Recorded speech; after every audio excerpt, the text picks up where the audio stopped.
Yêu là một hạnh phúc lớn lao nhất của cuộc đời mỗi con người, và trong buổi tiệc cưới ngày hôm nay, sau một thời gian tìm hiểu và quen biết nhau, hôm nay chẳng này giờ lo thở xin dài đấy. Giang Nghĩa và chị rể A Súa đã tìm đến bến bờ hạnh phúc của riêng mình, và buổi tiệc cưới ngày hôm nay là để chứng minh. Còn nó nè, còn nó dò sửa sinh cứ thế yên sinh giang ở trong trống nè, cho nó dò cho lầu nè. Tôi nhá chừng mùa do là họ chợ nữa.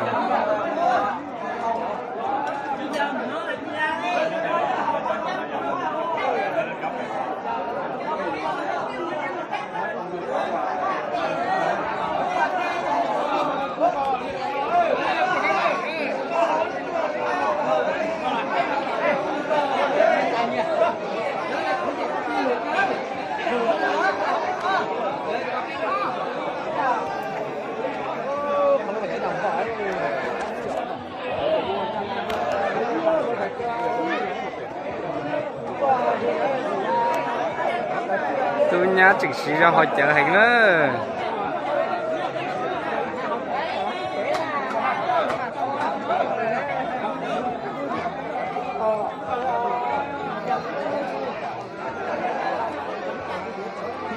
nhớ xong rồi.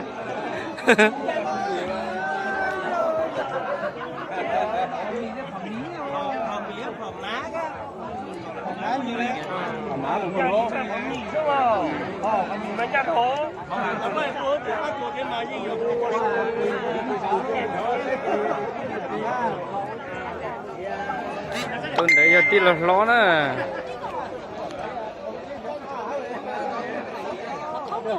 Tí là ló chính ta tật hồi chợ rồi cho cái gì nữa.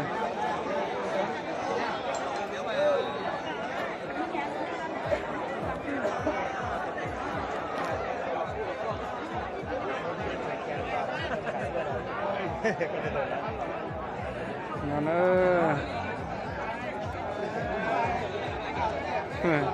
ô tôi anh nhớ rồi Này kỷ niệm cái này cho anh này.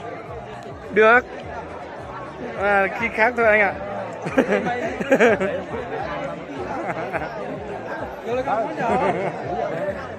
nhớ rồi lo. Chào bác Điền. Vâng.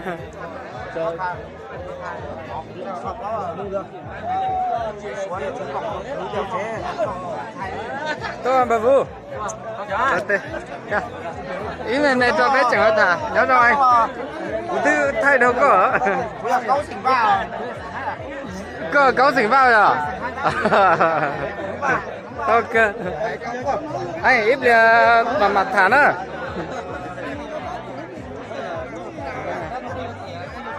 Anh của nhớ cho anh lo nó chống dân đà mua giờ tin lò này nhớ rồi đấy cưng.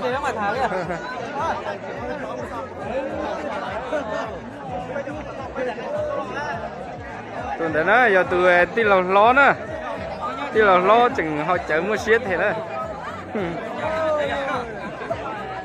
Thì là nó công an tỉnh á.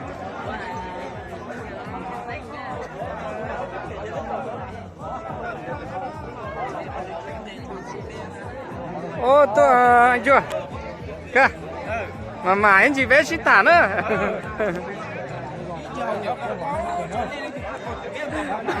Ô nó chỉ tờ nữa nó nè.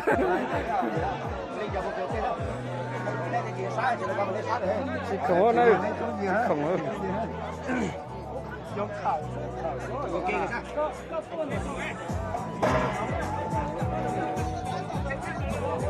Ôi giờ chỉ có nhóc còn sẽ chịu câu thôi. Ta sẽ câu gì câu.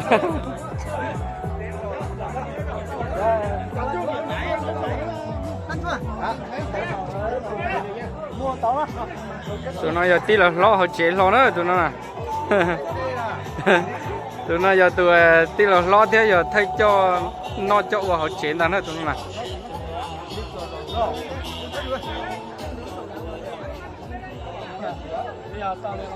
nhá dòng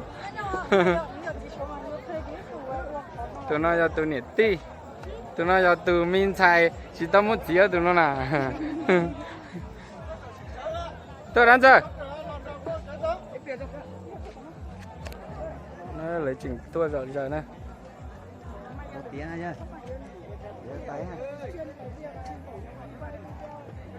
chế chống cơ đi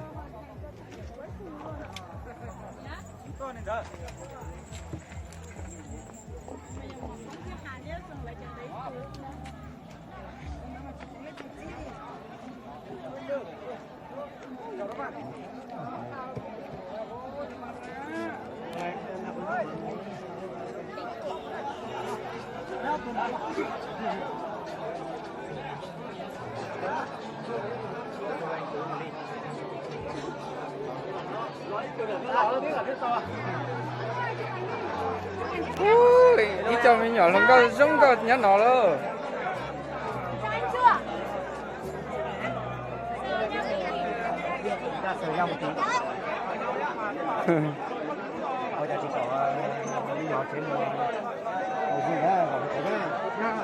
nhớ chưa tụi nó giờ tụi phải lấy chế cho chúng nó nữa dùng được gì nữa chế là chủ tịch tỉnh ư chỉ tao muốn bốn nẻ nữa tụi nó nè này từ mua xe nung tàu nó nè tụi nó lại máy bay ở xíu